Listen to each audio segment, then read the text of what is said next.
Hello everyone, I've received a request to show how I install my new power pole charge. Now this is going to be a game changer for me. If you're not familiar with the power pole charge, this is a charging system that will actually charge your boat while on the water. It also has a backup emergency start. If you're dead in the water, you can switch over a setting to actually start your boat while you're on the water. So that's another good feature. And then also it acts as your regular plug, where when you get home you want to charge your batteries, you can plug it in and leave it in the floating mode. So definitely a game changer for me. Also, it's half the size of the current one I have installed. I have the Minnkota 4-bank charger on board, so it's half the size. And then also it's an all-in-one for me. There is an app associated with it, and I'll be showing you how to download the app and how to adjust the settings for your batteries in part 2. But for right now, I'm going to show you some tips, some steps, and some safety features that you want to make sure that you follow whenever you're installing this new system. Okay, let's get to it. So the first thing I've done is I've pulled all my panels off the back of my Skeeter. This is going to allow me to have access to all my batteries. I do have a 36-volt trolling motor series.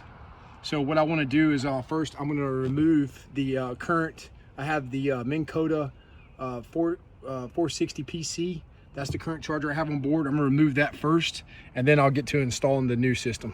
All right, another tip, you want to take snapshots, just take pictures of what your current connection looks like. So I'm gonna take snapshots of each of these. That way I can see where the current connections are, because again, these are connected together, 3 different batteries. So what I don't wanna do is when I disconnect the old charging system, I don't wanna move around my wires and not work properly or charge properly when I go to get back on the water.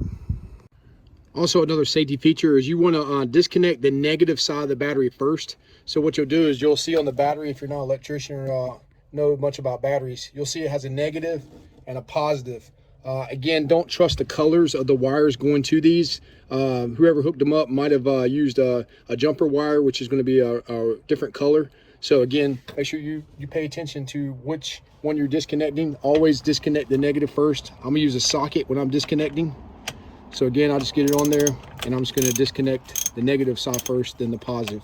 When you go to install it, and I'll show you that in a little bit, then we're going to put the positive on first and just do it in reverse order, and then put the negative on.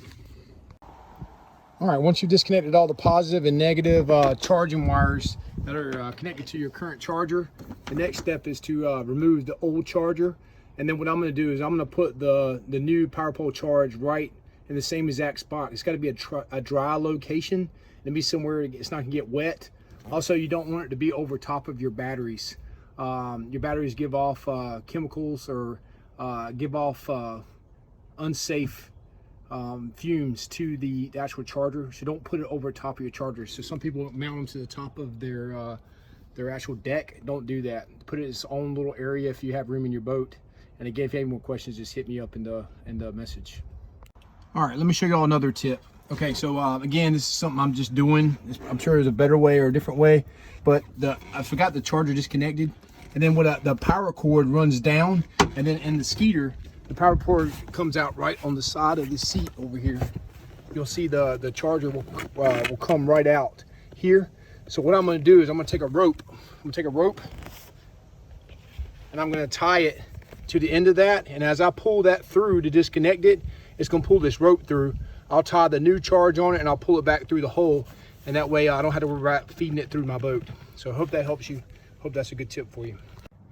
And all I did was just connected a line to it. I'm gonna feed this through, and then at the end of it, I'm gonna tie the new power pole charger in it, pull it through that hole, and that way I can continue to charge my boat this way. So as I pulled that charger cord through, now it's pulling that rope through. I'm gonna disconnect it here. I'll disconnect it, untie it, and I'll tie the new cord on, and then I'll pull the cord from inside the boat and have that pull my cord right through and feed it through that hole. Saves you a lot of time. Hope that helps. Real quick, I wanted to show you the size and weight comparison. So this one's a lot lighter. This new charge is a lot lighter than the Precision. Nothing wrong with the Precision. This thing's been awesome. I've had it for a year. It's done a really good job, but it's just extremely heavy. And also, it doesn't charge my boat while I'm out on the water, so we're looking forward to putting this one in. All right, let's get it installed. Okay, so what I've done, I've gone ahead and secured it, fastened it down to a piece of aluminum. I drilled holes in it to line up with the power pole charge. And now I'm gonna install this inside of my boat. Okay, now that I have the power pole charge installed on the aluminum bracket is now installed into the boat. So now what I've done is I've tied the rope to the end of the charging cord, and I'm gonna pull that rope inside the cockpit back up to, and that way I can charge it from inside the boat. All right, the next step is to connect the battery cables actually to the batteries. So because I have you know, my main battery, my starting battery, it gets its own cables. So what it's gonna look like, you're gonna see a black and a red. That's the larger cables. Those are gonna go straight to the black and red on, which is the positive and negative. Make sure you check positive and negative, don't trust the wires, to the battery. Then for my 3 trolling motor batteries, again, I have a 36 volt. I'm gonna connect a red to the positive and black to the negative, and then I'm going to put the yellow and blue wires to the negative and positive on the inside of the same battery. So I'll show you what it looks like. So I have the X2 battery. This is my starting battery. Runs all my graphs, my different live wells. Awesome battery. And then what I'm gonna do is I'm taking the red wire and I'm gonna hook it up to the red positive first. Again, positive first, and then I'm gonna move over and hook up the negative. All right, the next step, after I've hooked up my main battery, which is my cranking battery, now I'm gonna find out which of my trolling motor batteries does the negative go to the trolling motor. So what I've done is I've traced that wire back. So I know this is the one, this goes through the boat. This is the negative. This is the battery. That's the first, that goes straight to my trolling motor. So according to the diagram, that's where the black wire is going to go. The black wire from the power pole charge will go onto the negative, leading straight to the trolling motor. Next we have the positive of the same battery. We'll take the blue, so I'll connect the blue to the same side of this battery. So the blue will go to the red positive on this side. Okay, the next step is to locate the power or the positive wire that's going to be running to the front of your trolling motor. So there it is. I know this is again, that's the other battery I installed. This is at the other end of the circuit. So if you look at the instructions, it says the red to the red and the yellow to the negative. So I'm gonna grab the red. So I'm gonna put the red to the red, and then I'm gonna put the yellow to the negative. And then the step after that is to download the app and program your phone to your charger. So we'll do that next. Okay, the next step is to download the Cmonster app.